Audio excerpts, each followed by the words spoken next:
সর্বোচ্চ সংখ্যক ভোট পেয়ে 2006 কার্যকালের জন্য বাংলাদেশ ইসলামী ছাত্র শিবিরের কেন্দ্রীয় সভাপতি নির্বাচিত হয়েছেন ভাই শফিকুল ইসলাম মাসউদ।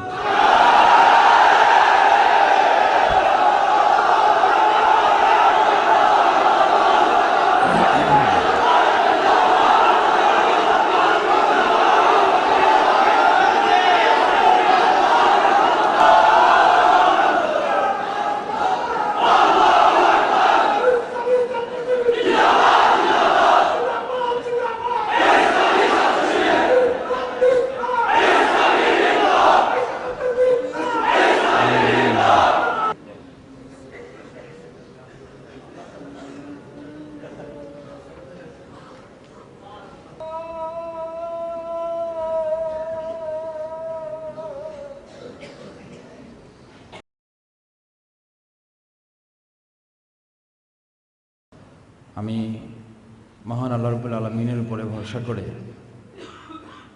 2006 সালের ইসলামী ছাত্র শিবিরের সেক্রেটারি জেনারেল হিসেবে যিনি আমাদের মাঝে দায়িত্ব পালন করবেন তিনি হচ্ছেন আমাদের সকলের একান্ত প্রিয় ভাই মোহাম্মদ জাহিদুর রহমান।